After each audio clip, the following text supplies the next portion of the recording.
I've got to do this because I left my felt markers in my other room, but you know what? I'll just go by the sound and say what I'm talking about before doing the clapper. Intro! Take one. How's it going, everyone? Steve here, and I apologize for not making a video in a long time. The last video I made, I think, was my Mank review, and that was back in early December. But it is now late January of 2021. Seriously, 2020 was an absolute dumpster fire of a year. But what we are here to talk about is a part of that dumpster fire that was actually pretty nice. This video is to talk about my own personal opinion.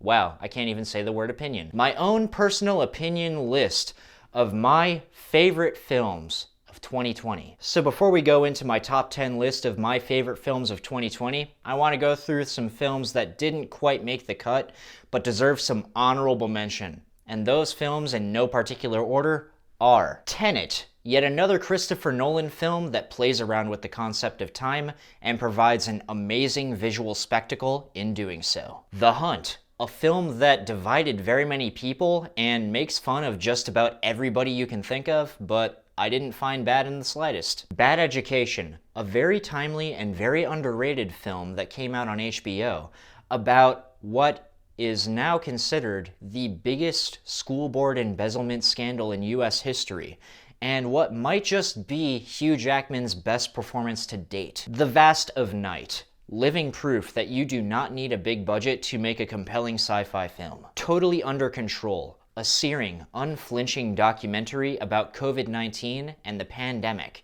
and things we could have done to curb it, but didn't do. Ma Rainey's Black Bottom, a great adaptation of a stage play that gave us Chadwick Boseman's last, and in my opinion, his absolute best performance. Rest in peace, Chadwick Boseman, we'll always miss you. Dick Johnson is Dead, a documentary that came out on Netflix that follows a documentarian and cinematographer's, at first, very strange sounding, but then very sweet and endearing way of paying homage to her father, who is dying soon, and how she deals with her dad's impending death. The Social Dilemma, about social media companies and how big their reign is, and how much of a play they have in our lives, which is more than a lot of us suspect. And last but not least, Host, a film that is less than an hour long and was made safely during the COVID-19 pandemic because it was filmed over Zoom, and delivered the goods, and was an example of how ingenuity and good thinking can make a very good, polished, and enjoyable product, even under dire circumstances like the COVID-19 pandemic. And admittedly, there were some films that I think very well could overtake films on my top 10 list that were made in 2020, but unfortunately, I haven't been able to watch yet. And those movies are, without further ado, Minari, Nomadland, Never, Rarely, Sometimes, Always, The Father, the Small Axe series, and Another Round. And now, it's time, everyone. Time to go into my actual top 10, my opinion, best films of 2020. And let's get started with number 10, which is, in my opinion, the best animated film of the year, Soul. Soul follows Joe, a middle school music teacher who absolutely has a passion for music, but feels like he's never really been able to do anything in his life that really gives him that oomph in terms of music. He really feels like he's never made it in life, until he gets in an accident and ends up leaving his body, and his soul ends up transporting to another realm in which he embarks on a journey that teaches him what it really means to live a good life. This film is exquisitely animated, has a great score, very likable characters, and is both hilarious and really heartfelt, which is something that this studio does all the time really, really well, but they definitely nailed it with Soul. Now, there are some heavy-handed themes in Soul, but that doesn't take away how much of an impact this movie left on me. And for that, I want to put it in my top 10 spot. And now we're going to move on to my number 9 spot, which is Run, a fantastic thriller that came out on Hulu this past year. And it's about a wheelchair-bound girl who lives with her mom and is homeschooled and is basically, stuck in the house with her. And she begins to suspect that her mom might be hiding something from her. Not only is this film really suspenseful and really well put together, but it features a great lead performance by an actually wheelchair-bound person named Kira Allen. And I'm pretty sure this was her first film, but she totally nails it. And her character's really smart. You really end up getting involved in what this character is doing and as she figures things out. In my opinion, this is one of the best thrillers of the entire 2020 year, and it deserves a spot on my list. And moving on to number 8, and I really should have put this at number 5, I guess, because of the title, but I put it at number 8 because there were 7 films I liked a little more. But cheesy joke aside, my number 8 pick is The Five Bloods, a Spike Lee film about 4 African-American Vietnam vets who returned to Vietnam in the present day to try and locate the body of their fallen squad leader who died in battle, and also find the gold that he helped them bury. I will admit this is not Spike Lee's best film in any sense of the word, but it's still a great movie. I cannot talk about this film without talking about 2 particular things. First, Delroy Lindo. Holy shit. He was absolutely amazing in the film. He gave one of the best performances of the year. And another thing that made me put this on my list, other than the stuff that I just said, is a little bit of an anecdote of how I first watched the movie. I'll admit, it starts out a little slow, and about an hour and 10 minutes in, I felt like I really needed to use the bathroom. I was about to get up, and then the scene happens. This scene, I'm not going to go into specifically what it is, because I don't want to give away any spoilers, but those of you who have seen the film, you know what I'm talking about. The scene. In my opinion, the most suspenseful scene of 2020. Let's put it this way. This scene was so suspenseful that I was like, you know what? I don't care if I pee my pants. I'm staying here. I'm not pausing it. I'm waiting till the scene's over. Luckily, I did not pee my pants, but you get what I mean. And another thing that I have to mention is that even though Chadwick Boseman, I think, was better in Ma Rainey's Black Bottom than he was in this film, this was still a damn good performance, and it left an impression even though he had a really short screen time. And once again, rest in peace, Chadwick Boseman. Now, moving on to number 7, we have a horror film. One of the best horror films of the year, and that horror film is His House, which is a Netflix-released film that takes the haunted house story and adds a really interesting spin to it. His House blends the supernatural with jaw-dropping realism as it follows 2 South Sudanese refugees as they try to seek asylum in England. And as they're seeking asylum, they're told that they can actually seek asylum there as long as they adhere to some very strict rules. One of which is that they can only ever live in this one place that they are designated to live, which is this house. And it doesn't take them long to figure out that there might be some very malevolent supernatural force living in the house with them. One of the things that I love about this film is not just the suspense and some very scary scenes, but it provides a perfect answer to the question that we face with a lot of haunted house movies, which is, why don't they just leave? They can't leave. If they leave, they're going to be sent to a really war-torn area. It adds a spin on it that so many people actually face, and it has one of the most cutting endings that I've seen in a very long time, and I'm not going to lie, I didn't expect it to end the way it did. And with that, I gotta say, His House absolutely deserves this spot. And from there, we move on to my number 6 spot, which is reserved for The Invisible Man. In this film, we see a young woman, expertly played by Elizabeth Moss, who ends up escaping an abusive relationship with her ex-boyfriend. And supposedly, he ends up dying. But she starts to believe that he faked his own death and that his death was a hoax. And somehow, he's tormenting her without being seen by anybody. The idea of the Invisible Man being an abusive ex-boyfriend that's tormenting our lead actress is actually a really cool spin on the genre, and actually adds a really socially relevant spin to it. While obviously the burden of proof is a real thing, there are cases that are legitimate in which people don't have any real evidence that something happened, but it actually is happening. And this is a really interesting way of depicting that in this film. But even not taking that into account, this is an expertly crafted movie, really well acted, with a story that's very well told and very well filmed. And for that, including the very suspenseful moments that it provides, it deserves a spot on my list. Now, we've talked about a lot of horror thrillers, but now we're gonna have a change of pace. My number 5 pick is a documentary, and in my opinion, the best documentary of the entire year. It's called Time. Time is a very heart-wrenching documentary that follows a woman who ends up taking a very long time and spending a very large portion of her life trying like hell to get her husband out of prison after he has been sentenced for a ridiculously long time to prison for a robbery charge. One of the things that struck me the most about it wasn't just how socially and politically charged it was, but that the person at the center of it, of this documentary, is somebody who's very, very strong and resilient and outgoing.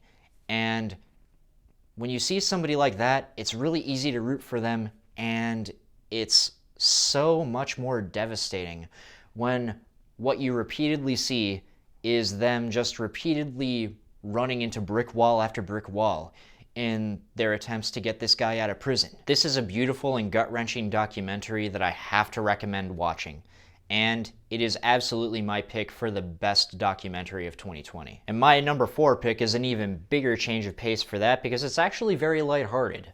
My number 4 pick is the comedy that was released on Hulu called Palm Springs. Palm Springs has a somewhat familiar plot that we've seen in other movies. Groundhog Day.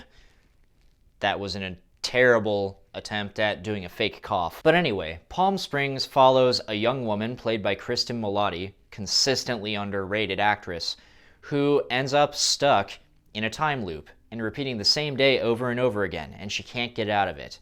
And she ends up befriending a guy played by Andy Samberg who's been stuck in this time loop for even longer than she has.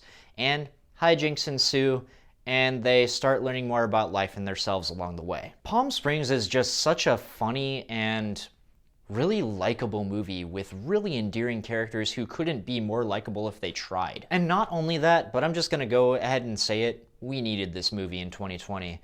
It was released at probably the worst and best time. Worst because it was released during the COVID-19 pandemic and had to go out on a streaming platform, but also for the same reason. It came out during the COVID-19 pandemic. And it's a movie about people who are stuck. And seeing this really heartfelt and lighthearted and very funny movie during a time when we were all stuck is probably what we needed. Even so, I think that watching this movie outside of quarantine will be just as good, if not better, than watching it inside of quarantine. And my number 3 spot is for The Trial of the Chicago 7. This film is yet another film written and directed by Aaron Sorkin that takes something that was a real event, which was a group of guys ended up getting put through one of the most ridiculous trials in US history. And another guy got thrown in who debatedly wasn't even there.